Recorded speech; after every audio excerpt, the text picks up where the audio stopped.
Hey everybody, Tristan here. We're going to be looking at error analysis. This is a really important tool for all students to have.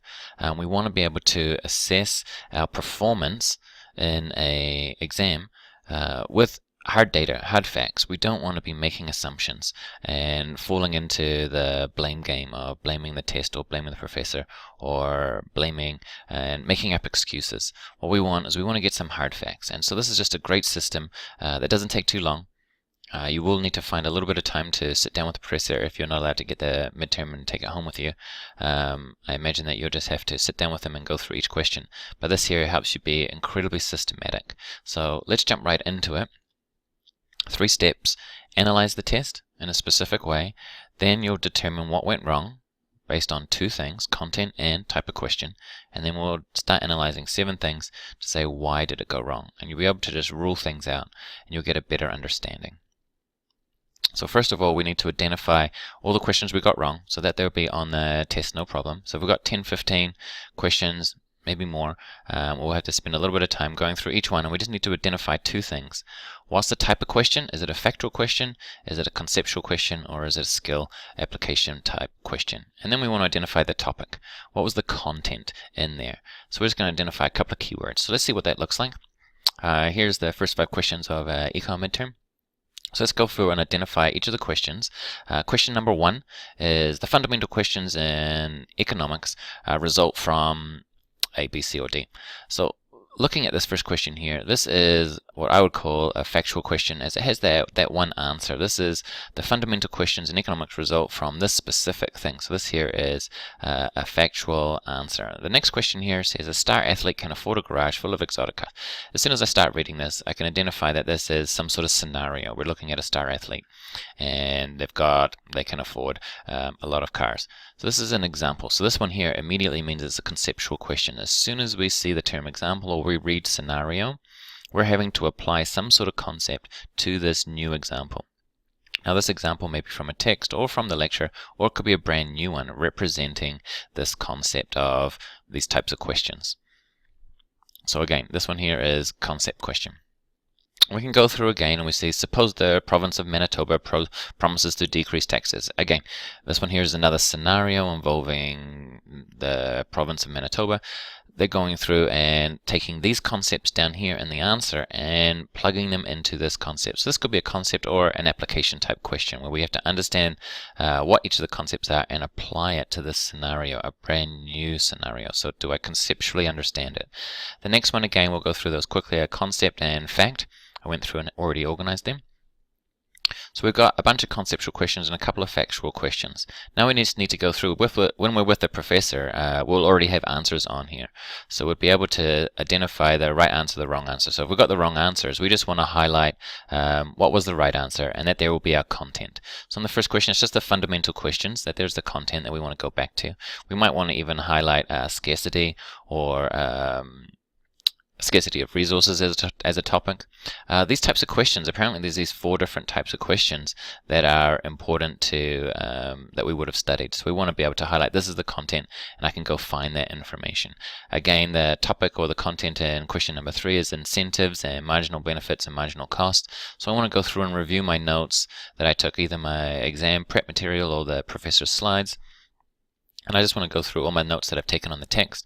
And I just want to go through and have a look at those terms again and have a look there. The next one is this particular statement, so positive and normative statements. I want to go back and review those notes.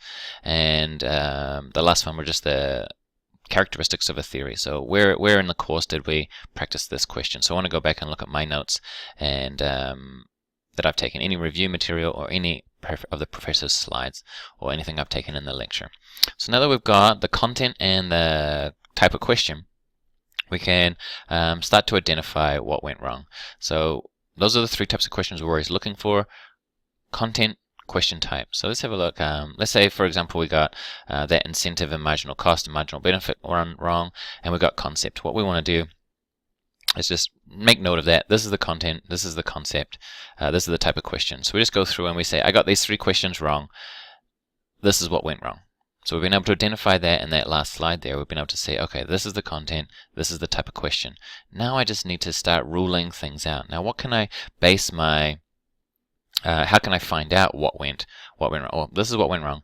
How can I find out why I got these things wrong? Now the first place to start is always our lecture notes. Now I can go back to my review notes and my preparation for the exam, but also any notes I took during the lecture. What I want to do is I want to physically look at these.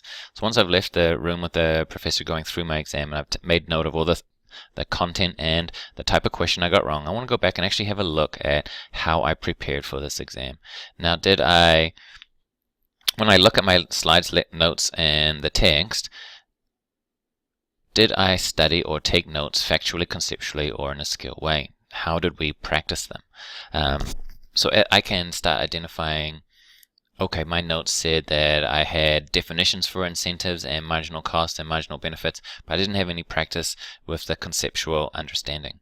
So this here shows that I had a disconnect. I had studied it one way, but I got tested in another way. This is typically where we go wrong. If we did find that we did practice conceptual, we had skill questions, we had conceptual questions, we had the factual questions, then we can rule this out. Okay, well, it looks like my preparation was okay. What else could have gone wrong? So we can identify, did I make a mistake during the test? Did I read too quickly? Can I reflect on my anxiety? Maybe my anxiety was a little bit high during the exam. I definitely want to start with my notes first and then come back to, okay, maybe if I can, we'll still have a pretty good recollection, but it may not, it can still be fallible. We might still remember it in a certain way that'll be biased. But test taking, during the test, there could have been a mistake that you made there. Absolutely. Next, you want to have a look at your motivation, commitment, and how you manage time. Did you really put in your best effort? Were you holding back? Were you scared about failing? Were you worried about giving your best effort? Were you fully motivated to do well in this exam? Did you commit the amount of time that was necessary, or did you do the minimal amount, or did you find that you actually crammed? That there may be a better explanation than some of the other reasons, a more accurate explanation. Monitoring performance. This is one of the strategies we can use to monitor our performance. Again, we want to be giving ourselves that feedback on a daily basis. Am I not just monitoring my performance of exams and my grades? I want to be monitoring my daily reviews. Every time I do a reading, am I learning this material? So incorporating those self-tests and active recall strategies that we've talked about in the past. Am I following through and checking that I am learning this material? Or am I just falling for the familiarity effect? This feels good. Oh, it feels like I know it. But am I getting hard data? Am I actually physically recalling, mentally recalling the material? And finally, maybe there's something with the physical and social environment. This may be related to time management as well. Were you in a pretty distracting place? Were you not really committing to it? Did you ask for enough help?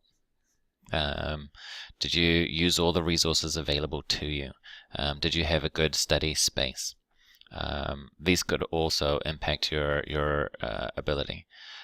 Again, these are typically the main reasons something goes wrong with our exams, but this is a really systematic way of going through our exams and just checking the content, checking the type of questions, and then reviewing our notes and our preparation, checking, reflecting on our experience during the exam, and then being honest and reflecting on how much time we did spend and our motivation and commitment to doing well in this. Did I hold back? What would I like to do differently the next time around? What would I like to change within my motivation or my amount of time I want to spend on this? Could I have spent more time? We could do a little bit of reflection in there on our performance. Monitoring our performance not just in exams, but on a review on a daily basis. Checking, am I actually learning? And finally, just assessing, am I asking, using all my social, am I asking for help? Am I using all the resources available to me? Could I be doing more in that aspect? Would that have a positive impact on my results and my performance on midterms?